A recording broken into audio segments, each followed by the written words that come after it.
So thank you for being early to join the webinar. The webinar is starting, the time is 9 o'clock in the morning. Thank you so much for joining today. Today's topic is such an interesting one because I do understand most of us, we do actually reflect on this topic, and it's something that is close to our health. We are all affected by allergies in our lives. So today's webinar is, could you have allergies without knowing it? My name is Nompumelelo Tsaele. I'm the founder of Kanya M Creative Solutions, and we have partnered with Dr. Esendlovu Medical Center to host this health empowerment series webinars.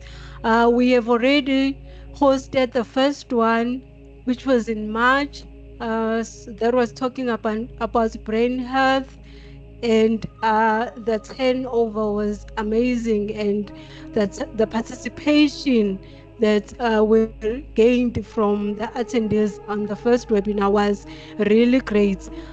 So today we're really hoping that you will engage with us as well in today's topic that talks about allergies. We are really hoping that you will be engaging with us in this webinar, as Dr. Sibusiso Ndlovu will be tackling this issue in depth because he is a medical practitioner that is also qualified in the allergy. We really hope that you will listen to him as he will be diving in to this topic today. So basically, just to give you a background about Kanya M Creative Solutions as a partner with Dr. Esendlovu Medical Center in hosting this health empowerment series webinars. Kanya M Creative Solutions, it is a marketing communications agency that is growing. We are 2 years old. We just turned 2 years in March. So it's been 2 years in business as Kanya M Creative Solutions. So we believe in building brands that inspire and impact, and Dr. Esendlovu Medical Center is one of those brands that we are currently building. We really appreciate the opportunity to have you in this webinar, and we hope that you will really engage with Dr. Sibusiso Ndlovu. During the webinar, you can ask the questions.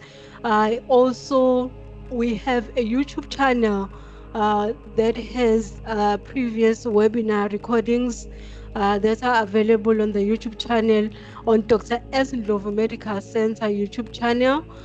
You can find previous webinars that we hosted there so that you can catch up on these amazing health topics. So I am your host today, but the person who will be really discussing the topic in depth, it is Dr. Sibusiso Ndlovu. As you can see him on the video. He will unmute himself very soon just to go through the topic. I can see people are still joining in, and we really appreciate that you were early in this webinar, and we're hoping that more people are going to join in so that we can have a more engaging conversation around allergies. So as I've mentioned, that today's webinar topic is, could you have allergies without knowing it? Dr. Esendlovu is going to discuss the topic in details. So you can ask questions after his presentation. Also, if you have another commitment before the webinar finishes, you can feel free to go to your commitment and catch up on the webinar recordings on YouTube channel, because we are recording this webinar, and the recording will be available on Dr. Esendlovu Medical Center YouTube channel. So you will not miss anything that will be discussed today. We really appreciate your attendance. You can follow Dr. S. Ndlovu Medical Center on social media. Uh, we have the Facebook page, which is Dr. S. Ndlovu Medical Center. We also have Instagram, which is Dr. underscore S. Ndlovu. Or you can just search on Instagram. You can search Dr. S. Ndlovu Medical Center and you will find Dr. S. Ndlovu Medical Center account there. And also on YouTube, you can just search Dr. S. Ndlovu Medical Center and you will find the YouTube channel so that you cannot miss out on the updates about the webinars and also other initiatives that Dr. S. Ndlovu Medical Center engages on. Thank you so much. Good morning, everyone. Sunny Bonani. It's a beautiful day today. At least it's not raining.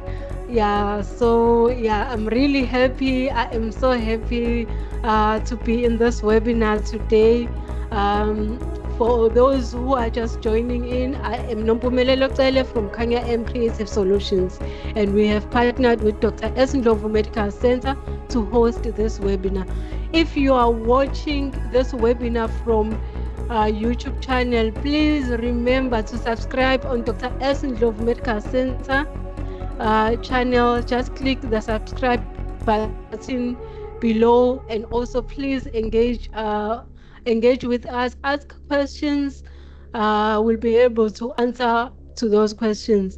And also please like our video on YouTube if you are watching from YouTube, because we will be uploading this recording on YouTube channel. All right, I think I have said enough to kick off this amazing webinar today. I think Dr. S. Ndlovu, you can unmute yourself and then engage with the audience. Thank you so much, everyone. Good morning, Nompumelelo, and good morning to everyone. We really appreciate you taking your precious time and listening to what we have to share. Of course, this really is information sharing, where whatever we know is a topical issue or an issue of importance, we try and engage and share as much information in a simplified form as possible. Without any delays, I would like to start by saying that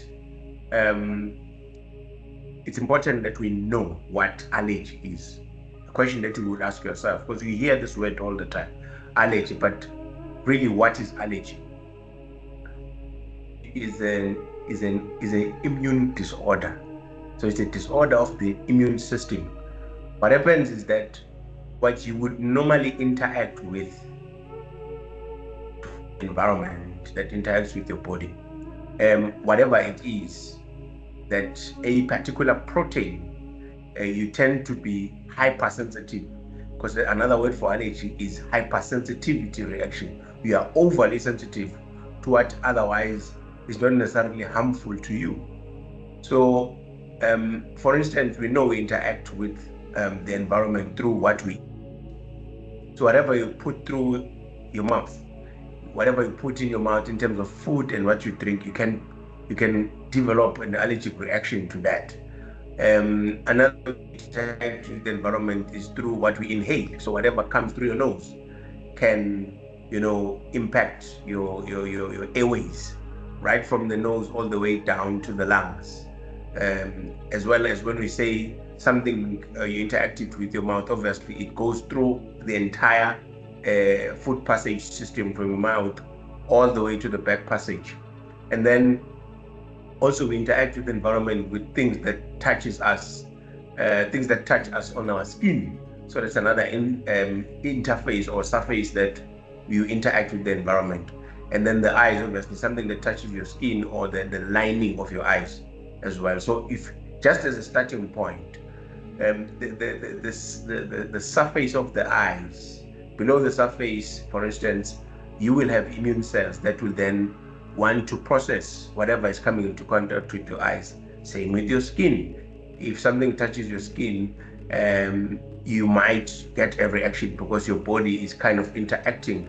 The immune cells that are in the layer of the skin called the dermis might actually interact with that and then start what we call a hypersensitivity reaction. The other way, as we said, if you eat something just as it enters your mouth or drink it, your lining of your mouth, below the surface of the lining of your mouth, the throat, the esophagus, the stomach, the intestines, just below the surface of those organs I've just touched, there are immune system cells that then want to interact or process if what has gone through your body or is going through your body is dangerous. So you can see from what I'm saying that this is something that lies below the surface. The immune cells are guarding your body against any foreign invasion, as would happen with any defense system in a country, for instance. That's why when we talk about the immune system, we call it a defense system because it guards against any form of invasion, things that are dangerous, then it must deal with them. So with allergy, basically whatever it is that you are reacting to or you are trying to process, the final chemical that gets released in large quantities that causes the symptoms and the disease we will discuss is called histamine. It's important to know this chemical because when we get to the treatment section, a lot of treatment options are based around suppressing or opposing rather the actions of this otherwise natural chemical that is found in all the cells in the body. But when you produce it, and depending where it is in the body, it will cause certain symptoms that we will discuss. So the main thing was to first define the concept of allergy.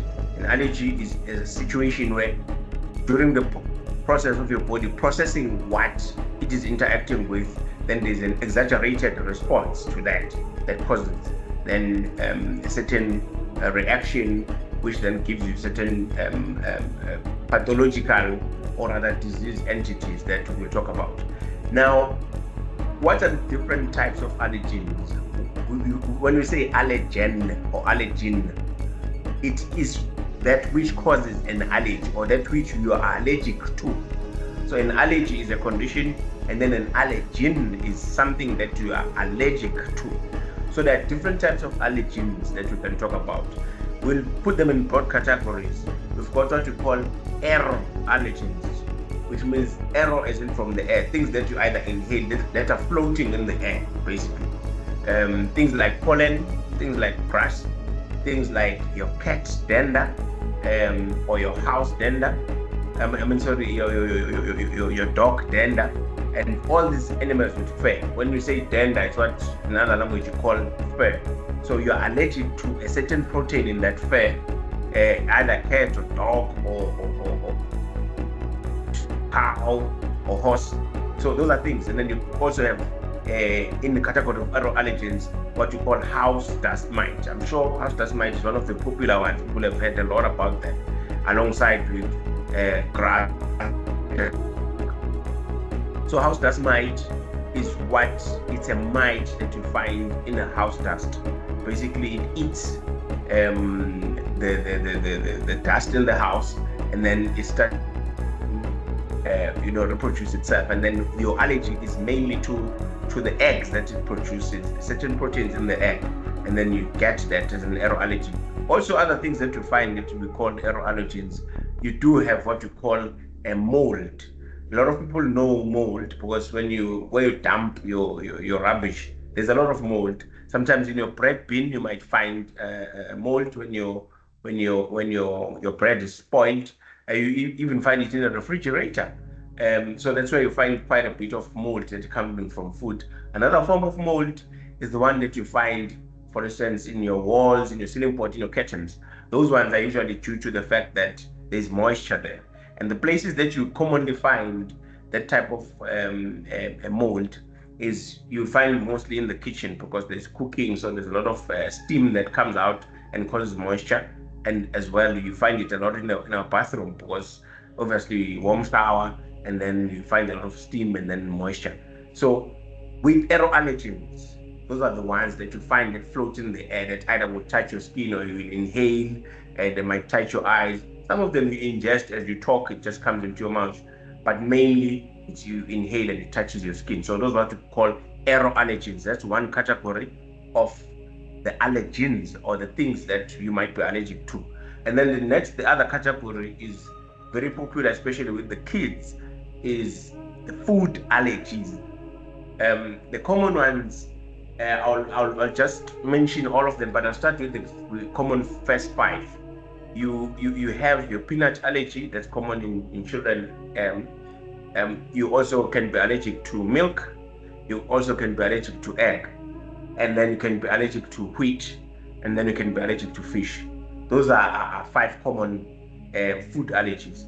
But you've got others, like some people are allergic to rice, some people are allergic to soya, some people are allergic to other sorts of fruits. People can be allergic to things like kiwi fruit, can be allergic to peach, some are allergic to oranges, some are allergic to tomatoes. So foods as well, you can get different types of food that you might be allergic to. So as we said, we've got aero allergens, things that you generally inhale or kind of float in the air and they touch you. And then you've got food allergens that are a big category, especially common in children. And fortunately, some children outgrow them, especially with the peanut and the milk and the egg. Those ones are very common, but as they grow sometimes, then they outgrow them. Now, maybe the next topic that we need to go to is what then are the symptoms of allergy? Because the question or the topic is you might have allergies and you might not be aware. Remember we mentioned the chemical called histamine.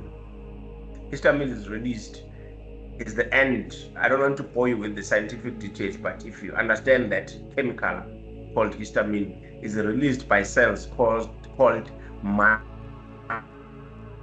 spelled as M-A-S-T, mast cells. At the end of a very complicated chemical process, then there are certain granules will then release this chemical called histamine. What does histamine do? Histamine, it causes itch. One of the functions, I'm just going to mention common effects of this histamine. It causes itch. It causes the dilatation or opening of the blood vessels. If it's narrow, the blood vessel is narrow, it's going to make it open even wider. It also causes the leakage of fluid outside of the vessels as it opens. Okay, and then the other thing that this histamine does is that it causes stimulation of what you call glands. Glands are just storage organs that produces certain products. For instance, let's go back to when we talk about itch. Histamine will cause a form of an itch, which is why when you find people with an eczema, we'll come to conditions, but I'm just highlighting. When people have got a skin problem, they've got an allergic reaction that is expressing itself through the skin, they find the skin itchy and then they scratch themselves. Kids with eczema, you see them all the time. It's itchy and they're scratching themselves. That's the effect of histamine. Now when we say histamine also the itch, some people will be scratching their eyes and the nose, and they will scratching their nose, and that sound that people with sinuses make sometimes in the morning, that's because of an itch. When you are sneezing, you are trying to scratch an itch. The other part, because we said it causes itch, and then we said the other part is that it causes the opening of the blood vessels, leading to the fluids leaking out of the blood vessels into the tissues. Where do you see that? You see that also in the eczema and in things like called urticaria. In Zulu, we call it isihlungu. When you eat something or something touches you or you're stung by an insect, and then there's swelling. That swelling is because the fluid now has leaked out of the vessels due to this histamine. You also the blockage of the sinuses. That's a sign of the fluid, leaking out of the blood vessels, causing the swelling of the sinuses. You can hear somebody even in the quality of their voice. Some of them, the eyes get swollen. So those are examples of the fluid leaking out of the blood vessels, causing those symptoms. And then we said it also can cause overstimulation of the glands. So in your nose, you've got what we call mucus glands. This is why when somebody's got sinuses, they've got just the pouring of the mucus, but a lot of mucus, even those who have lung problems where you find them wheezing, because now the fluid, there's a lot of fluid in the passages. If it's an airway and it's like this, and then there's a lot of fluid in the airway, then the airway, the lumen or the opening becomes narrow because there's a lot of mucus, and then you find people wheezing. That's also a sign of overproduction of mucus, because the histamine has done that, as well as the other things that you might find people who just, you talk to them and the tears start rolling down and they're not crying. You're like, what's wrong? That's also because there's overstimulation of what we call lacrimal gland. Lacrimal is just a tear gland. Lacrimal gland are the glands that produce tears. So overstimulation of those glands will cause the tearing of the eyes. So those are just to make it, understandable where the symptoms come from with this histamine. We'll come back to the histamine at the end, because we said it's also important, because the major class of medications are called anti. Anti means against. They are opposing the effect, or rather opposing the histamine, so that you don't get the symptoms we're talking about. How severe can allergy get? There are different kinds of severities, but the one that is considered an allergy emergency is what we call anaphylaxis. How do you spell anaphylaxis? Is ANAPHYLAXIS. Anaphylaxis. Anaphylaxis is the most severe form of allergy. We try and avoid that at all costs, because it can literally kill you.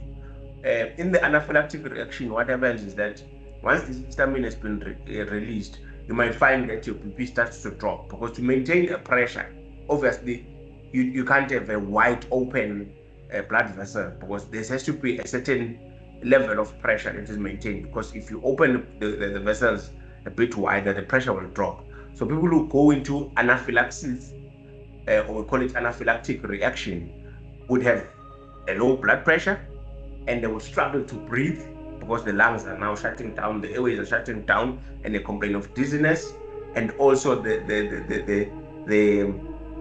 what you call the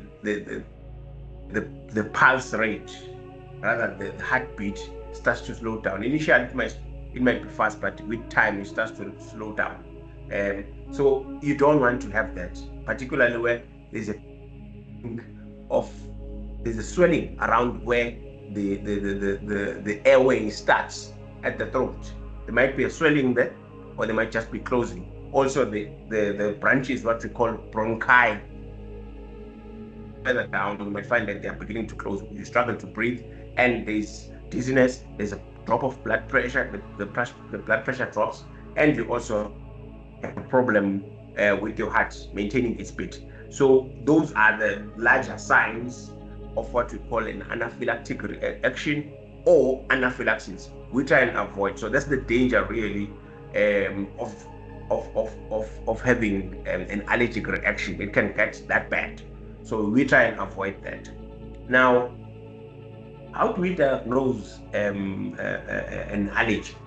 An allergy, obviously you go to a doctor, and then they take what we call a history. They sit down with you and they ask you, you detail your symptoms, and hey, I have a chest pain, or each time I wake up in the morning, my nose is blocked. Even if I don't have flu, I'm sneezing almost all the time. I sit next to a person with a strong perfume and I sneeze, or my eyes are always itchy. Whatever the symptoms that you have, then they take the history of that and how long that has been happening, depending on what condition. Obviously, if it's regard to the lungs, they'll ask about the tightness of the chest, if it's tight, and how often do you find difficulty in breathing. If it's the skin, is it itchy? Is the rash coming and going? So that depends on what allergy condition you're having. But they take a proper detailed history, and then part of also history is family history, because allergies can be inherited.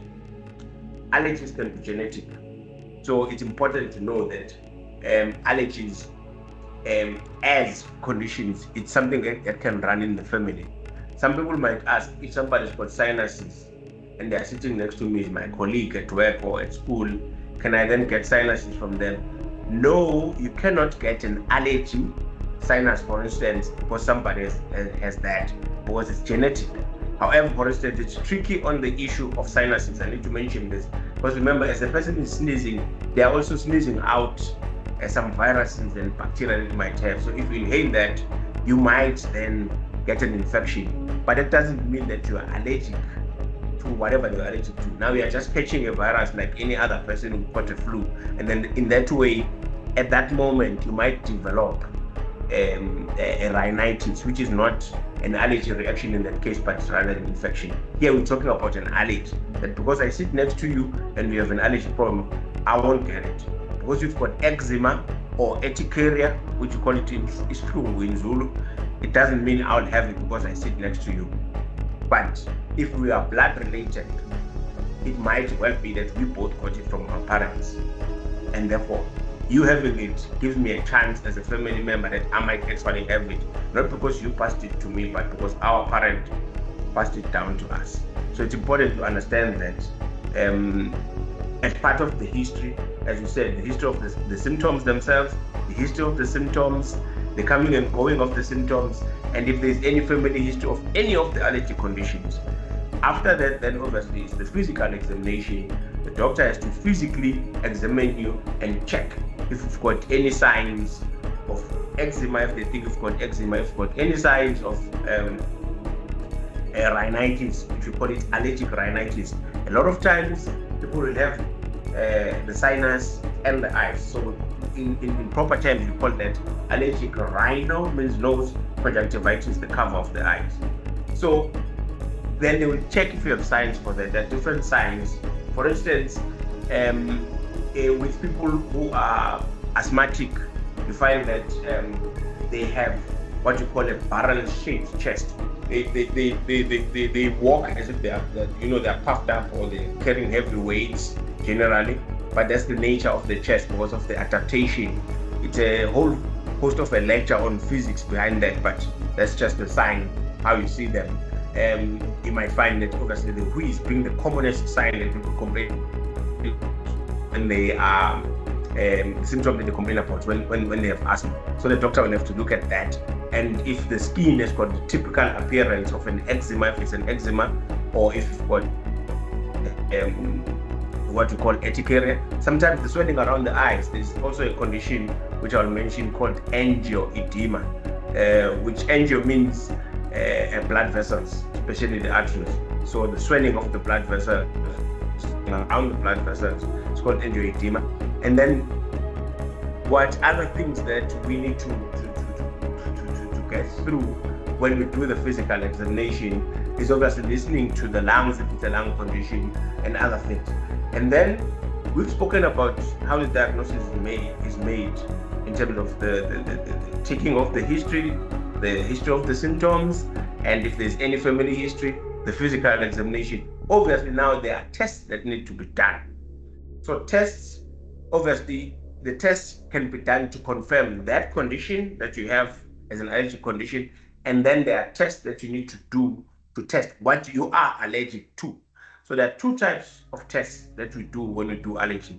There are blood tests. We draw a sample of blood, we send it to the lab, and then obviously the lab will give us the result and we interpret accordingly. The next kind of tests are called skin prick test. There are other tests, but in the skin I'll focus on the skin prick test. The skin prick test, what happens in the skin prick test? Basically, it's a purified protein. Another thing I didn't mention was that when you have an allergy, you are allergic to a specific protein in whatever that you're allergic to. I'll make an example. When you have an egg has got the white part and it's got a yolk. There are no allergies you have against the yolk. The allergy you have is against certain proteins, and the two commonest proteins you find in the egg white are ovomucoid and ovalbumin, right? So when we do this test, an ovomucoid or an ovalbumin has been extracted and purified, so that when we do the test, we're purely testing that. We're not testing for other things. If you go to milk, for instance, there's casein 1, casein 2, all sorts of proteins. But when we test, remember the milk has got calcium, it's got certain carbohydrates, it might even have cholesterol if it's full cream milk and what have you. And only what we are interested in when we do allergies is the certain protein. It's important to note that when you are allergic to a protein that is found in a certain thing. In this case, we were making an example about food. If you're allergic to a cat, it's not the whole cat. You're allergic to a certain protein in the skin of the cat. If you're allergic to cockroach, it's not the whole cockroach, and so on and so forth. So we then take whatever has been purified, and we know people have a tendency to be allergic to these kinds of proteins, and then we put it on the forearm of your skin. I normally, with the kids, I do it on their back, because backs are broader and their forearms are shorter, so they're able to do quite a few tests. But with an adult, and the fact that kids are distracted easily because it needs you to be quiet and still, and then we put a drop on the forearm of what we want to test, however many that we need to test, obviously as space allows.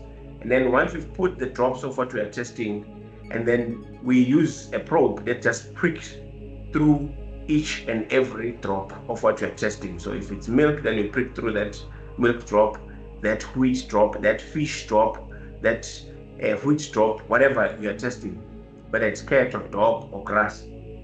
We prick through that, and then we wait for about 15 to 20 minutes to see the reaction.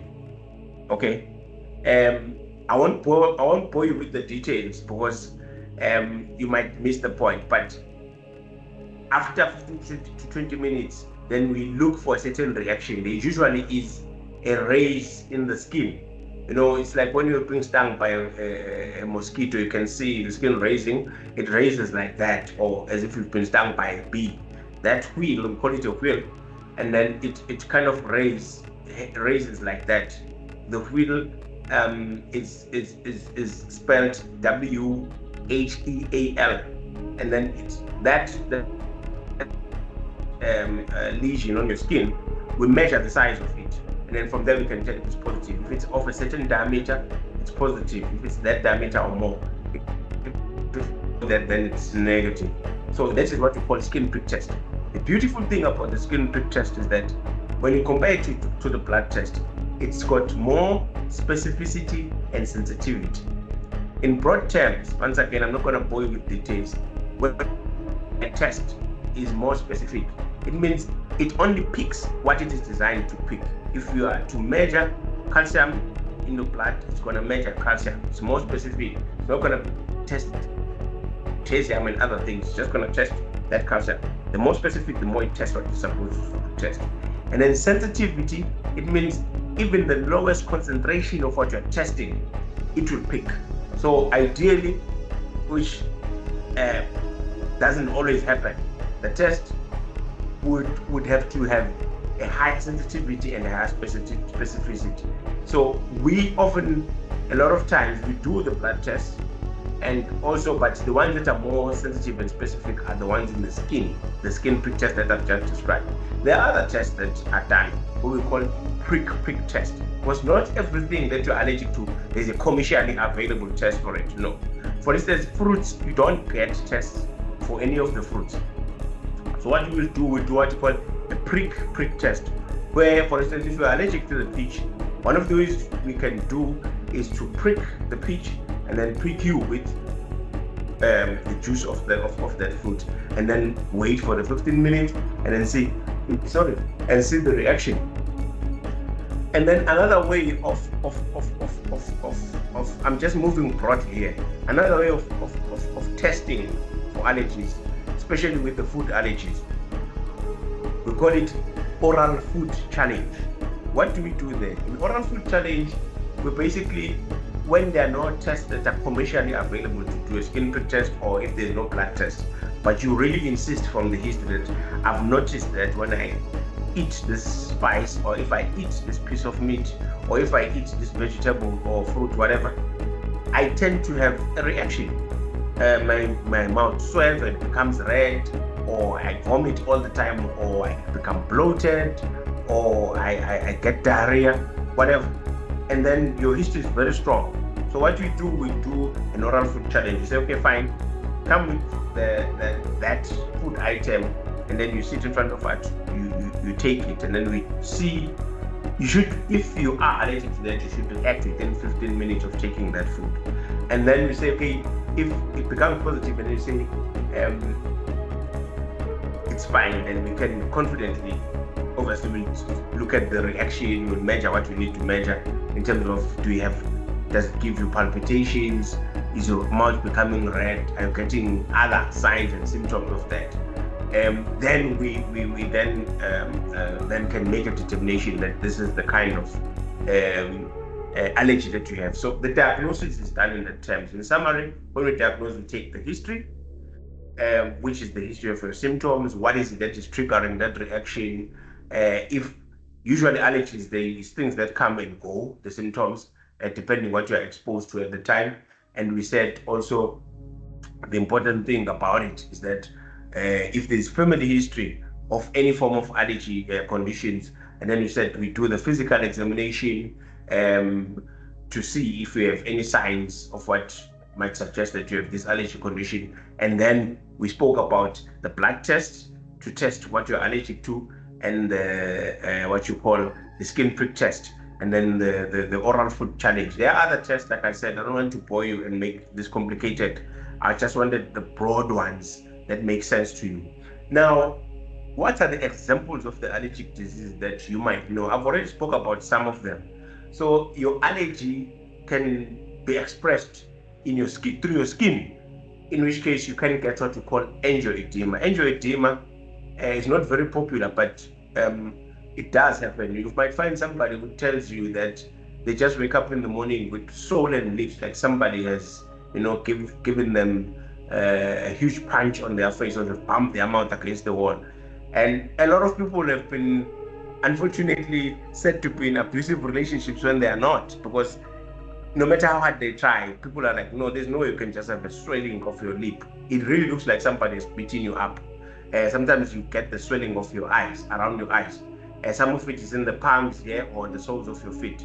So it's usually that doesn't come and go. In angioedema, it's there. That's the difference. It's there. It's painful. It's not as itchy. It's just there. The swelling is just there.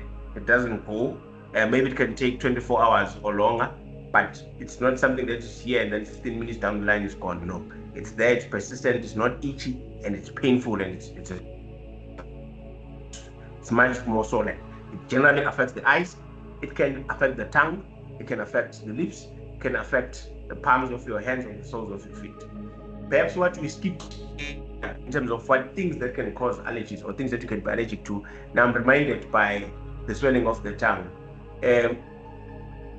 Certain medications can cause allergies. So you can be allergic to medication. The commonest ones are your penicillins and the aspirins, and then generally drugs that contain sulfur. You might be allergic to that. There are different types of them. Antibiotics and antidiabetics that contain sulfur, you might be allergic to that. Those are generally the commonest classes. The penicillin, the aspirin, the ones that contain sulfur. Those are the commonest ones. But you can be allergic to others. For instance, the one that causes the swelling of the tongue. We call that angioedema of the tongue, where you're using a medication against hypertension. We call it Pharmapress or enalapril. That one can give you that side effect. I'm just making an example. So yes, when we do have what we call angioedema, those are things that we go through and check. We did say that people can be allergic to insects, bee sting. Some people are allergic to spiders. Some people are allergic to cockroaches. People do have a genuine cockroach allergy. So there are different kinds of allergies to insects that you can find that can cause the angioedema as well. Angioedema can be caused by certain foods like kiwi fruits and strawberries. To some, when they take it, then their mouths become swollen. the tongue and the lips, which is different from what you call oral allergy syndrome. Oral allergy syndrome is one of the allergic conditions where if you take whatever that you're allergic to, whether you're drinking it or eating it, then your inside of your mouth becomes red and inflamed. Your lips are inflamed, but they're not as swollen. They're not as swollen as angioedema if somebody is punched. They're just red, mainly. And your inside of the mouth and the tongue becomes red, and even the throat is red. You might even vomit. That's different. Angioedema is different. And oral allergy syndrome limits itself to the mouth and the throat. What is angioedema? We did say it can occur around the eyes, on the palms, and the feet. And other ones that are rather more common, maybe you were not aware that they're allergic syndrome, as we said, eczema. Eczema is an allergic condition. It falls under allergies. You use the word eczema. Another word for it is allergic dermatitis. Dermatology, dermato, skin.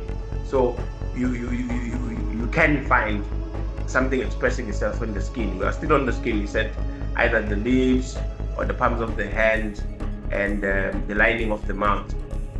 But now, still on the skin, we're talking about eczema. Eczema is when one finds a rash that comes and goes. We call it intermittent if it comes and goes. So it comes and goes, and the main character about it is itchy.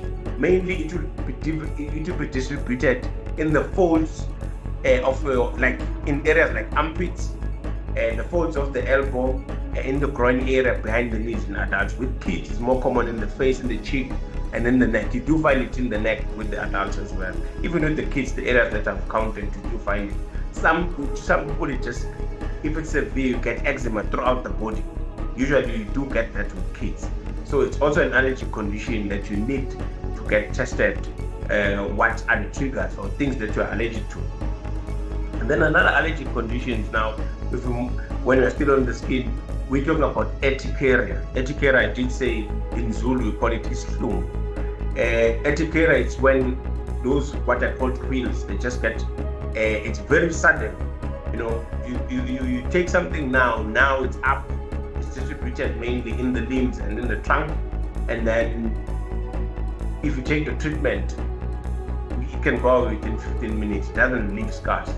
As opposed to eczema. Eczema tends to leave scars. Where you have eczema, it will show it was there, because as much as it comes and goes, but it doesn't come for a day. Maybe it comes for a week or something, a couple of days, and then you apply whatever you need to apply, the creams, and then it's gone, but it leaves the scar. Whereas urticaria, on the other hand, it's not just a dry skin condition, itchy.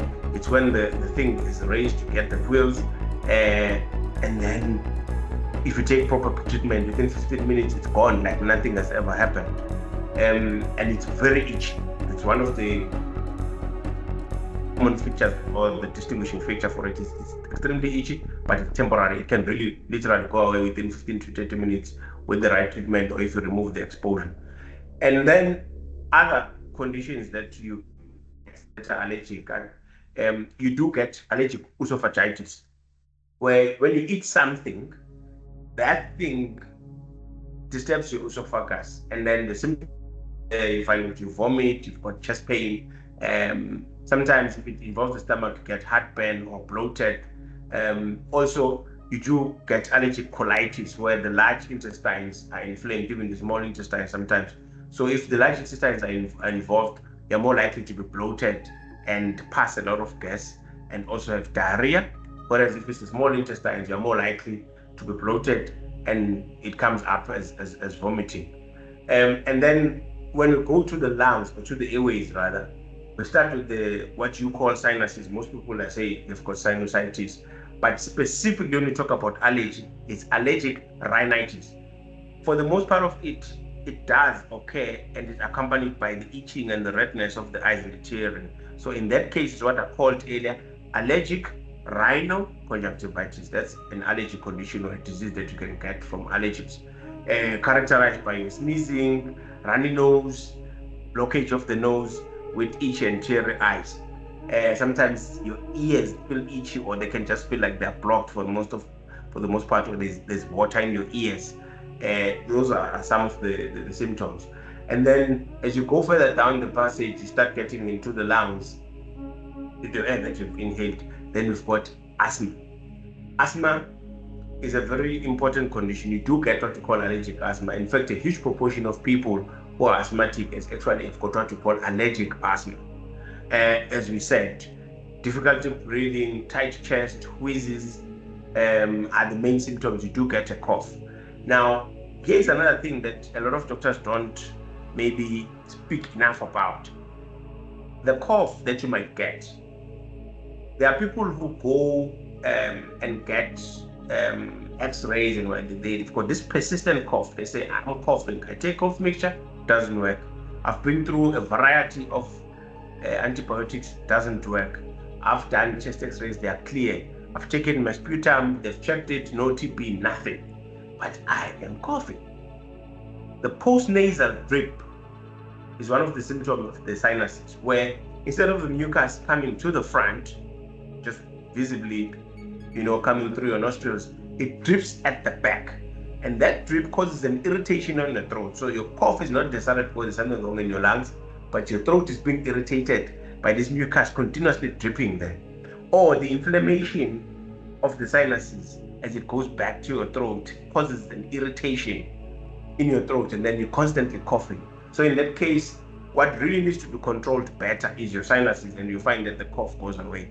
It's a point that is often missed even in the treatment of the patient. I thought I should mention that. So those are the main allergic conditions. I didn't mention all of them. It would be too long if I mentioned, but I mentioned the ones that you will probably understand and probably have heard about, or that will make sense to you, or you can other people and advise them to go to the doctor. And then when we come to the treatment, once again, I want to go to the deep detail, but like I said, that the main thing is used is the antihistamine. Remember, we said that the histamine is that chemical in the end that causes the dilatation of blood vessels, therefore leaking of the fluid and causes the swelling. It also causes the itch and causes the mucus to be overproduced. So the antihistamine drugs are generally commonly used in treating the allergies or controlling them. Obviously, if it's avoidance of what you are allergic to. It's no point keeping a cat when you're allergic to cats. It's no point living in a dusty house when you're allergic to house dust mites. Obviously, you have to take care and control your environment in terms of what you've been found to be allergic to. Even with food, you need to avoid foods that you're allergic to. I know it's a nightmare for parents, for instance. Your kid needs calcium and it gets the calcium from the milk. Now, what are you going to do? Because now the kid is allergic to milk. Of course, then that's where the dietitian comes in. With people with doctors generally, we put it like that, we work with other professionals. So we'll have to take you to a dietitian to then advise you that what are other sources of calcium that do not have this casein protein that the child is allergic to, which will give the same calcium as you would have gotten it from the milk. So it's not when we are told that the child is allergic to, then it's the end of the game. Two, there are certain, for instance, if the child is on formula feed, there are certain types of formula, the milk that you put in a bottle to feed the child. There are certain formula feeds that are specifically designed to basically be taken by kids who are allergic to the proteins.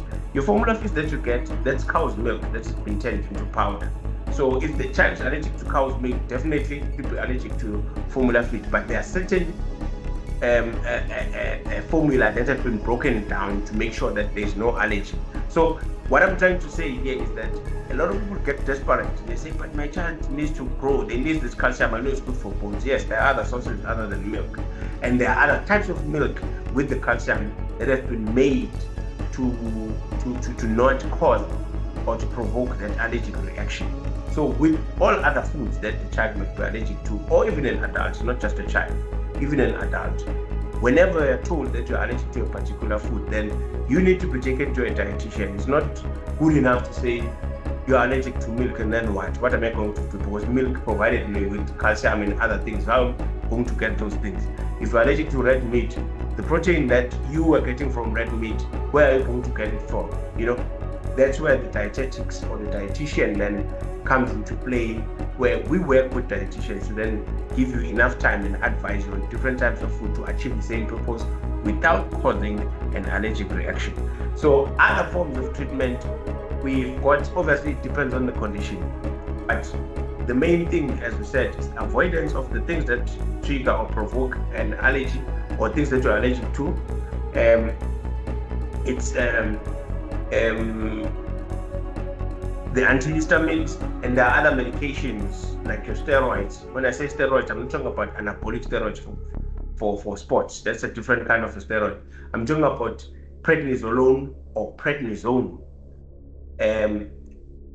given in a form of a tablet. Also, if it's something in the skin, there are other steroid creams that you apply on the affected area. If you're asthmatic, there are sprays that will assist you with that. If it's the nose, also there are sprays that will assist you with that. There are different kinds of treatments. And then in an emergency situation, some of you might be curious enough or might be aware of what we call an EpiPen. An EpiPen is simply a specialized injection that is sold. It's a little bit pricey. It's around 4,000 rands. You carry it with you if you are allergic to things that would just randomly attack you. If you are, for instance, if you've got a bee sting allergy, I mean, you don't know when you're going to meet a bee. So you might be advised, especially when you've had a severe reaction and got anaphylaxis. So those are special cases. We motivate for that I know this one needs to have an EpiPen, because when they get a form of an allergy, it becomes severe.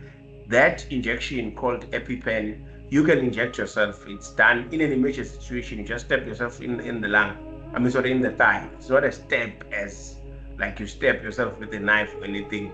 There's a very quick and easy way where you just put it in your thigh and then it dispenses the amount that is required of adrenaline, and then it's a life-saving thing, because a person could be in a restaurant and eating the next thing, they're grabbing their chest, they're not talking, and the eyes are rolling up. What do you do? So the EpiPen assists in those cases.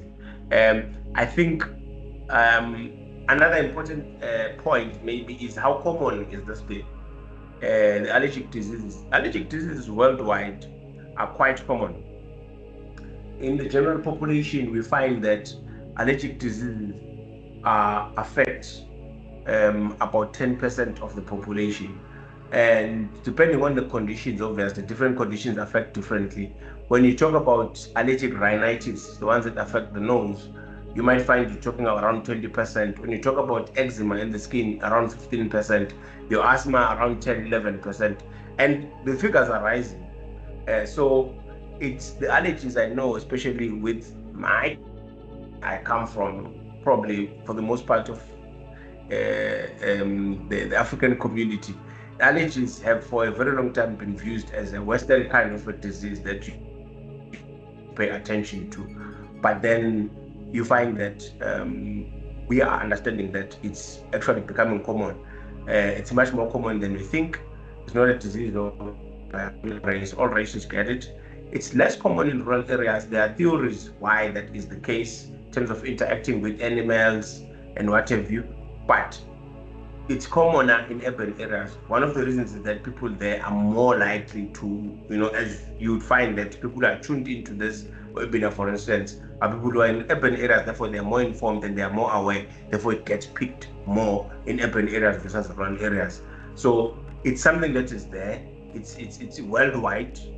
It affects quite a sizable portion of the world population. So it's something to be taken seriously. I would like to stop at that.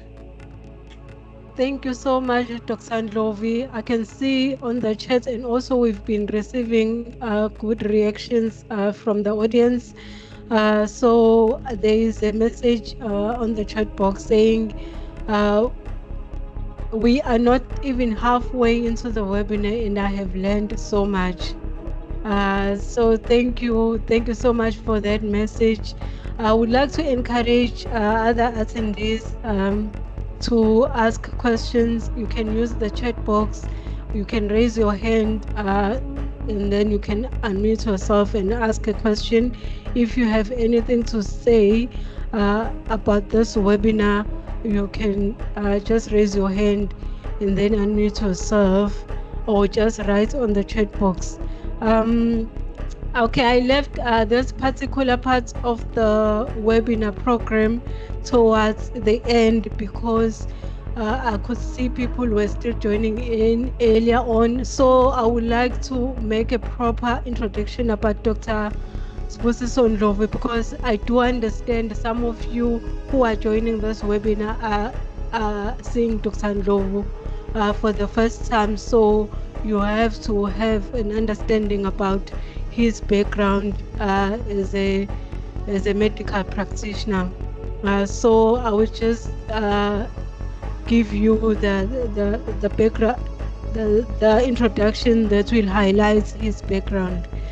Okay, because the healthcare industry is very specialized, and also there are certain terms I may not be able to pronounce very well.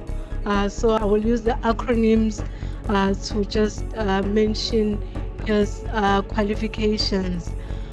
So the doctor can just join me later on just to specify on those qualifications. So Dr. Sbusiso Ndlovu, he obtained the MBC HB from University of Cape Town in 2002, and also obtained DOMH from University of Pretoria, and also he obtained the deep allergy from Colleges of Medicine of South Africa. So to briefly give you a background about Dr. Sbusiso Ndlovu, because he's also a speaker. I can see someone has raised their hand after this brief introduction about Dr. Ndlovu. You can unmute yourself, but now I will just quickly go through his introduction. Dr. Sbusiso Ndlovu is recognized as the top family practitioner by leading physicians of the world, with over 2 decades of experience dedicated to holistic well-being of his patients. He is based in Pinetown, KwaZulu-Natal. He specializes in family medicine with a deep focus on chronic disease management. Beyond the walls of his practice, he is also a speaker who's committed to inspiring and educating others on topics ranging from health and wellness to marriage and entrepreneurship. His passion lies not only in providing comprehensive healthcare, but also in empowering individuals and communities with knowledge that transforms their lives. Dr. Ndlovu had the honor to share his insights at various platforms, including the inaugural BJ Shabalala Mshengo of Ladysmith Black Mambazo Marathon at Mnambisi and Elangeni College at KwaDabeka campus. For 7 consecutive years, he has served as the resident doctor on the Friday Breakfast Show at Imbokodo FM, where he engaged with a wider audience on critical health issues.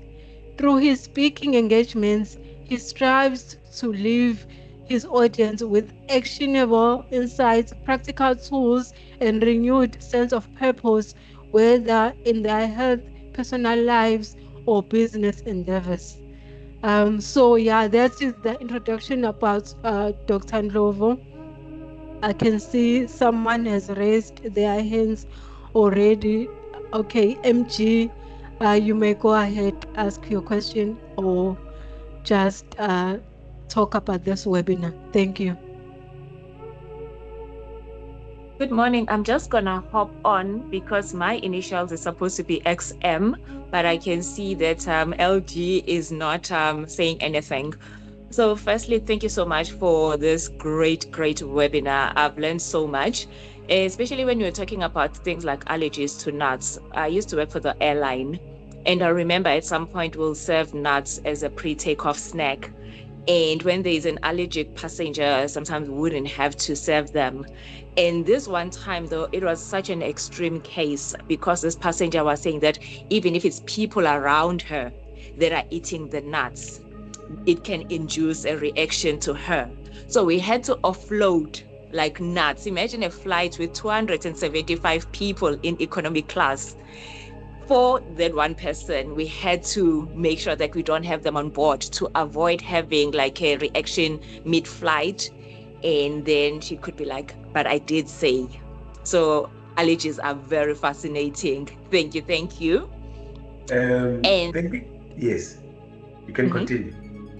Okay, and then my question was around hormones and new and worsening allergies. Like I work in the menopause space, and I went into premature menopause also in my 30s. And I recognized that suddenly I was having new allergies, like I'd walk the routes that I normally used to walk, but at certain seasons when there were certain plants now that were in season, I will get a stuffy runny nose, my eye will swell, run, get a headache and all of that. And it took a while for me to realize that such was a thing. So is there any suggestions for women that are in menopause, perimenopause, to kind of maybe navigate or preempt this, or you just have to figure it out as you go along? Thank you very much. Let me go back to the first point you raised about nuts in the airplane and the person saying, even if it's people around them. I found out that I'm allergic to peanuts. I grew up with no allergic conditions. Now I found out that I'm allergic to peanuts. How I found out? Because I ate a biscuit that was written that biscuit is made in a factory that handles peanuts. Not that the peanuts are part of the ingredients, just that the same similar factory or the same warehouse that these things are packed handles peanuts as well is enough for me to have an allergic reaction. So they're not exaggerating when if even the people around them, you can get an allergic reaction to that. For a person with peanuts, it's also important when they go to massage parlor, because some of these oils they use are peanut oils. Remember coconut at the end of the word nut, N-U-T, sorry. Then you must be very careful if you're allergic to peanuts or any form of nuts, that you are avoiding anything to massage parlor. You must declare these things up front. Hey, the massage oil that you're using must not be from the tree nuts or ground nuts. So it's important to notice that. Coming to the question of menopause, if you remember, I did mention that part of the treatment is using steroids. Hormones are steroids. Naturally, chemically, a hormone is a steroid naturally, which is why then kids sometimes outgrow the allergies. Because when they are young, they're allergic to peanut, they're allergic to this, they're allergic to that. And then they hit puberty, the hormone starts to rise. Therefore, there's high levels of steroids in the blood in the form of hormones. So they can control these allergies and they outgrow them. And then come menopause, then the protection goes down. And then you're exposed again. So that's basically how it is. You just need to go and figure out what is it that you're allergic to and treat it as any other allergic reaction should be treated. Because we can't say you must take steroids every day, even that is dangerous. But that protection you had over the years, menopause unfortunately drops that protection, and therefore you need to be treated like any other allergic patient with proper medication and avoidance techniques that we spoke about. Okay, no, thank you so much. That was so informative. Thank you. Thank you. We have two messages. One from Pindile. Pindile says, thank you so much for this insightful presentation. And then we have A.M. Kize. Kize says, morning doctor, I am allergic to anything that is related to chicken, such as eggs, cakes that have eggs ingredients, chicken spices. Is this normal, doctor? Yes, it's normal in the allergy space. So it's a normal allergy. In the general population, obviously, it's not normal. But amongst the allergies, yes, it's a common allergy. You can find that kind of an allergy. But then the patient needs to avoid that, because remember, whatever, even if it's chicken spices, there are certain portions of it that are taken from the chicken. Remember, we are not allergic to the whole meat, we are allergic to a certain protein, and that protein might be present in the spice. Okay, thank you, doctor. Okay, Percy was saying thank you, doctor. So if there's another question, you can still ask a question. You can raise a hand and then you can unmute yourself and ask a question, or just write on the chat box. I can see we have went beyond 10 o'clock, our closing time, because the time now is 17 minutes past 10. But we still welcome questions, any questions. If you still have a question to ask Dr. Ndlovu, you can still write on the chat box.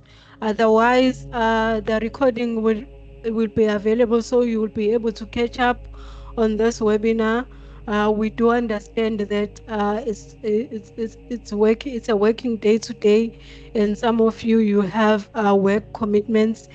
So if you need to rush to a work commitment, you are free to do so. You will be able to catch up on this webinar and hear everything that has been discussed. You'll be able to catch up on the YouTube channel, Dr. S. Ndlovu Medical Center. You can just subscribe on the YouTube channel so that also you do not miss out on any other updates that will be shared on the channel. Also, please follow Dr. S. Ndlovu Medical Center on social media, on Facebook, Instagram. Let me also say that as Dr. Ndlovu was presenting, I was like, you need to hear this. He does not have a script. I was introducing that he must have a script so that he will remember everything that he needs to present. But he said, no, I'm not going to use a script, because once I say a script, it will be confusing for me. I'm just going to have the normal conversation as I always do with my patients. So that was his response. He does not have a script. He was speaking directly from the heart, if I may put it like that. So there's no script. Yeah, normally even on radio interviews, he does not need a script. So he normally just have these normal conversations, because he always have these discussions with his patients. So for him, yeah. So I thought you would like to know about that yeah, he didn't have a script. He's just speaking from the heart. Unlike most of us, including myself, where we have to prepare scripts so that to ensure that everything goes accordingly. Yeah, but yeah, it's not wrong to have a script. I recommend having a script. Yeah, but I just wanted to highlight that part. Yeah, thank you, everyone. Dr. Ndlovu, do you have anything to say as part of your closing? I would like to thank everybody who took their time to be with us. It really is a privilege and an honor for me to have this platform and to have an audience, and even the interactions that we have through questions. And please do make sure that you don't, prevention is better than cure. Prevention, you can prevent a disease, or you can prevent a complication of a disease. So even if you do already have a disease, but you can still prevent further complications. So please do take this thing seriously. Go to your nearest health center where you normally get your help, and just get yourself checked if you think you might be having some of the conditions we spoke about. Thank you very much. It was the blood test that was done. It was not the skin test. They did the blood test. And the funny part is, as you said, they said I'm not intolerant. So I don't have an allergy, but I'm not intolerant, but I can't digest. So yeah, that was the diagnosis. It's another layer of yes, it's another of what you call, to lack of a better word, of food inability or misprocessing, if I may put it like that. Remember, we were focused on allergies today. So if I then go to intolerances and other forms, then it kind of takes the attention away from the topic. But just for your benefit, yes, it does happen that the inability to digest, the intolerance, as well as the allergy, especially because they involve the same food passage, will give you similar symptoms. But I would still suggest a skin prick test just to be sure if it's not milk allergy. Question on the chat box from Togozo Dlamini. Togozo is asking, is saying, a very good morning, Doc. Most informative session as always. Thank you. Can eczema be fixed by avoiding triggers, if I may call them triggers? And then there's another message from Percy. Percy says, morning, Doc. I love fish. I think I am allergic to all canned foods. When I eat whole fish, no problems. Canned soft drinks, no issues. But canned foods like fish, beans, etc., it's a problem. I get reactions, basically food. Okay. When it comes to food allergies, this is I'll give as much benefit in as limited a time. By the way, we are planning with the Kanya M Creative to do a series. When we say, okay, today we talk about food allergies. Today it was an introduction to give a broad picture. But allergy is a very broad topic. It took us 10 months just training. 3 hours twice a week. We run a clinic, we do seminars, we research, make presentations, just the training, and then we write national examination. So it's a very broad topic. I would not be in a position to detail everything, but to come back to the question, there are certain preservatives that you can be allergic to. So even food allergy can be like 2 or 3 lectures alone. So to answer your question, yes, you may be allergic to a certain preservative that is used to canned food. Other preservatives that are known, some of them are used to, give you a certain taste. Taste buds are stimulated specifically using certain chemicals in the foods that we eat. And there's one of the commonest one is MSG. I won't give you the full name, but I'm just going to summarize and say MSG. You can be allergic to that. You find that it's in canned food. Any form of canned food, as the person has said, whether it's baked beans or peas or fish or meatballs, whatever, as long as there's MSG as a preservative, you will react. So you're not necessarily reacting to the food, but you are reacting to the preservative. So there are reactions to preservatives, there are reactions to spices, whether it's spices, you use the same spice for beef, for fish, for whatever it can have the same, all those 3 spices can have the same component that you are allergic to. So each time you put a spice, you have a problem. So food allergies are a category on their own that is quite broad. But yes, you can be allergic to a preservative. It sounds like that person is allergic to a preservative that is found to preserve canned food. And then with fish, it depends. You've got shellfish, even fish is categorized differently. I didn't want to go to big details. Some people are allergic to shellfish. As long as there's no shell in that kind of a fish, then they don't have a problem. There are different species of fish that we eat. Some of them have got shell, some of them don't have shell. Some people are allergic to ground nuts, some are allergic to tree nuts, but most people are allergic to both. So it's that kind of a situation. A preservative is a problem there to that person. And I think there was a question by Ntokozo Dlamini that I seem to have forgotten answered. Can you repeat that for me, please, Pumi? That question by Ntokozo was asking, can eczema be fixed by avoiding triggers? Yes. Oh, yes. We cannot say we fix it, but it can be controlled. You need to apply certain medication. Eczema is also a topic on its own, because one of the major problems with eczema is that even certain weather conditions, some people get eczema because it's hot. So you may avoid foods that are triggering it or house dust mite, but you can't avoid the fact that it's hot today. If it's dry and windy, that's just the weather for the day.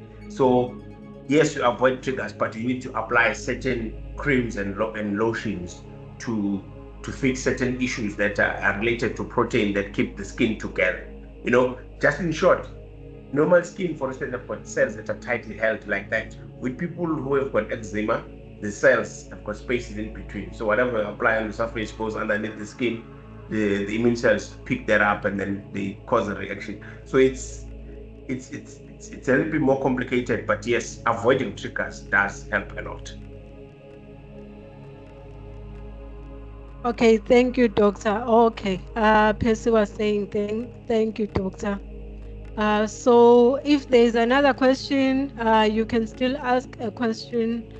You can raise a hand and then you can unmute yourself and ask a question, or just write on the chat box. I can see we have went beyond 10 o'clock, our closing time, because the time now is 17 minutes past 10. But we still welcome questions, any questions. If you still have a question to ask Dr. Ndlovu, you can still write on the chat box. Otherwise, the recording will be available, so you will be able to catch up on this webinar. We do understand that it's a working day today, and some of you have work commitments. So if you need to rush to a work commitment, you are free to do so. You will be able to catch up on this webinar and hear everything that has been discussed. You'll be able to catch up on the YouTube channel, Dr. S. Ndlovu Medical Center. You can just subscribe on the YouTube channel so that also you do not miss out on any other updates that will be shared on the channel. Also, please follow Dr. S. Ndlovu Medical Center on social media, on Facebook, Instagram. Let me also say that as Dr. Ndlovu was presenting, I was like, you need to hear this. He does not have a script. I was introducing that he must have a script so that he will remember everything that he needs to present. But he said, no, I'm not going to use a script, because once I say a script, it will be confusing for me. I'm just going to have the normal conversation as I always do with my patients. So that was his response. He does not have a script. He was speaking directly from the heart, if I may put it like that. So there's no script. Normally, even on radio interviews, he does not need a script. So he normally just have these normal conversations, because he always have these discussions with his patients. So for him, so I thought you would like to know about that he didn't have a script. He's just speaking from the heart. Unlike most of us, including myself, where we have to prepare scripts so that to ensure that everything goes accordingly. But it's not wrong to have a script. I recommend having a script. But I just wanted to highlight that part. Thank you, everyone. Dr. Ndlovu, do you have anything to say as part of your closing? I would like to thank everybody who took their time to be with us. It really is a privilege and an honor for me to have this platform and to have an audience, and even the interactions that we have through questions. And please do make sure that prevention is better than cure. Prevention, you can prevent a disease, or you can prevent a complication of a disease. So even if you do already have a disease, but you can still prevent further complications. So please do take this thing seriously. Go to your nearest health center where you normally get your help, and just get yourself checked if you think you might be having some of the conditions we spoke about. Thank you very much. I think that's the end of our webinar today. Thank you so much. We look forward to having you on our next session that will be discussing chronic illness. So be on the lookout. since you have already registered, so you will get a meeting invite for the next session as well. So thank you so much. Have a lovely day. Bye bye.